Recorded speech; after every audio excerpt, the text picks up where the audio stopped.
আসসালামু আলাইকুম। Hasna easy recipe channel থেকে আপনাদেরকে স্বাগত জানাচ্ছি। এখন বর্ষাকাল চলে। আমার তো বর্ষার সময় গ্রামের রূপ খুব ভালো লাগে। শীতের সময় আপনাদেরকে দেখিয়েছিলাম গ্রামের রূপ, এখন আবার দেখাবো বর্ষাকালের গ্রামের রূপ কেমন হয়। এখন আমি এই রূপ শুধু দেখাতে চাচ্ছি যারা শহরবাসী তাদের জন্য। গ্রামে যারা থাকে তারা তো গ্রীষ্ম, বর্ষার, শরৎ, হেমন্ত, শীত, বসন্ত কোন ঋতু কীভাবে চায় তারা খুব ভালো মতো জানে, কিন্তু আমরা শহরের মানুষ সেরকমভাবে টের পাই না। তাই আমি চেষ্টা করি আমার পছন্দের ঋতুগুলি, যেমন শীত এবং বর্ষা, এই দুইটা ঋতু আমার খুব পছন্দ। যদিও বসন্তকালটা অনেক সুন্দর। তো আমি আমাদের কি বলে খালাতো বোনের বাড়ি, খালাতো ভাইদের বাড়ি সিরাজদিখান থানায়। শীতেও গিয়েছিলাম, এবার বর্ষাকালে গেলাম। তো যাওয়ার পর বর্ষাকালে আমি অনেক বছর যাবৎ গ্রামে যাই না। তো এবার যাওয়ার পর এত ভালো লাগলো, কারণটা হলো যে রাস্তাগুলো শীতের সময় দেখছিলাম শুষ্ক, ঘাস মরে গেছে, এখন সেখানে যেখানেই যাই না কেন ঘাস, লতা পাতা সব এত সুন্দরভাবে সতেজ, সতেজতা লাভ করছে যে চোখ দুটা জুড়ায় যায়। আর যারা প্রকৃতিপ্রেমী তাদের কাছে এগুলো ভালো মতো ধরা খায় তাদের চোখে। কারণ অনেকে আছে যে এটাকে তেমন একটা পাত্তা দেয় না, কারণ সে হয়তো প্রকৃতিটাকে ওভাবে উপভোগ করতে চায় না। এই জন্য আমার তো ছোটোবেলা থেকে গাছের প্রতি খুব শখ, কারণ এই গাছ বুনতে গিয়ে আমি ছাদ থেকে পড়ে আমার হাত ভেঙেছিলাম এবং আমার চোখের পাশ থেকে মাংস পড়ে গেছিলো। তাই বুঝতে পারতেছেন যে আমার প্রকৃতির প্রতি কতটা টান। আমার তো ঢাকা ভালো লাগে না, আমার মন চায় আমি গ্রামে যা বাড়ি করি সেখানে থাকি। অনেকে বলে থাকতে পারবো না, কেন পারবো না? এখন তো নাগরিক সুবিধা মনে করেন যে শহরে যা গ্রামেও ঠিক সেই ধরনেরই। এখন রাস্তাঘাট সব কিছুই এখন গ্রামেও ভালো দেখা যায়। যেখানে দেখেন কি সুন্দর মরিচ ক্ষেত, মরিচ পাকা কাঁচা মরিচ ক্ষেতের মধ্যে। যখন আমি গ্রামে গেলাম তখন দেখলাম প্রচুর বাতাস, এত বাতাস যে গাছগুলো খুব সুন্দরভাবে নড়তেছে।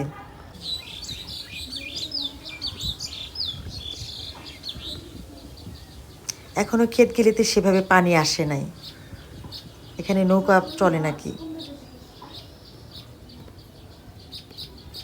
দেখেন গ্রামের বাড়িটা কি সুন্দর, দূর থেকে আমরা ফোকাস করছি যে কি সুন্দর বাড়িগুলো।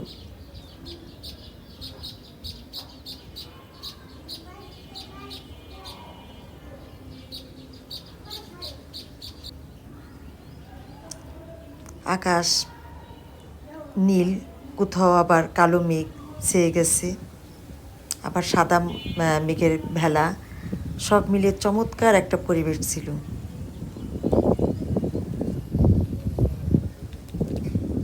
মনে হয় কি আকাশটা পাশের গ্রামে বোধহয় আকাশটা নেমে গেছে, কিন্তু না, আমরা সবাই জানি যেটা আমরা আমাদের চোখের একটা কি বলে চোখের ভ্রম।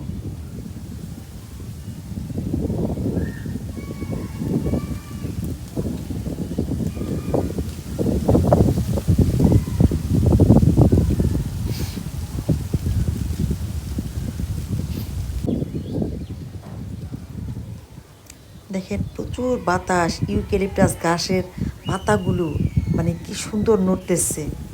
দেখেন চমৎকার বাতাস। আমার ছেলেতে সহজে এই গ্রামের এই রূপটা দেখে নাই, ও বলতেছে আম্মু এত ভালো লাগতেছে। দেখেন কি চমৎকার বাতাস বইতেছে। এই যে কলা গাছ, প্রতিটা কলা গাছে এত সুন্দর কলা ধরে আছে, কিন্তু দুর্ভাগ্য যে তখন কলা পাকে নাই।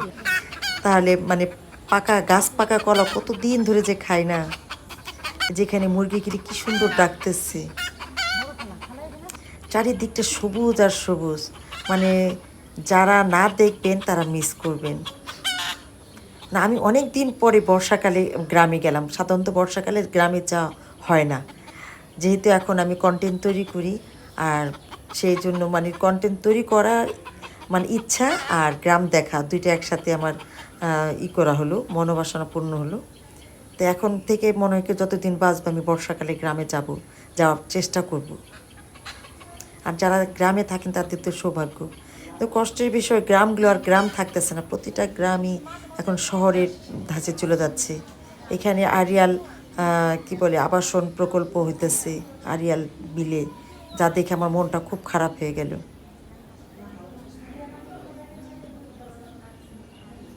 দেখেন কি সুন্দর চমৎকার।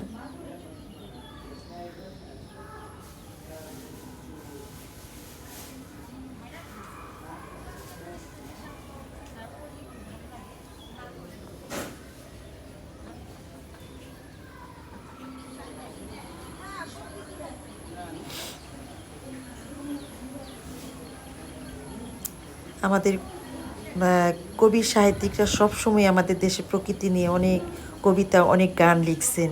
আসলে এখন মনে হয় যে কেন তারা লিখবেন না, এত সুন্দর প্রকৃতি কয়টা দেশে আছে। আমাদের ভারতবর্ষে প্রায় প্রতিটা দেশেই সাধারণত এই প্রকৃতিটা দেখা যায়। আল্লাহ, এটা আমার খালাতো ভাইয়ের বাড়ি। ওর বাড়িতে গিয়ে আমি এই ধনিয়া পাতা এবং কাঁচামরিচ গাছ থেকে তুলতেছি, মানে লোভ সামলাইতে পারলাম না। 5 জন। এই যে কাঁচা পাকা কাঁচামরিচ এবং ধনে পাতা, কাঁঠাল ঝুলতেছে গাছে। অনেকগুলো কামরাঙ্গা আনলাম ভাইয়ের বাসায় থেকে। তারপর বুড়িগঙ্গা নদী পার হয়ে যখন আসি তখন আমি বুড়িগঙ্গার ব্রিজে দাঁড়াই প্রকৃতিটা দেখার জন্য। তখন সূর্য পশ্চিম দিকে ডুবে দিল, আমার খুব ভালো লাগলো। সাথে রাস্তা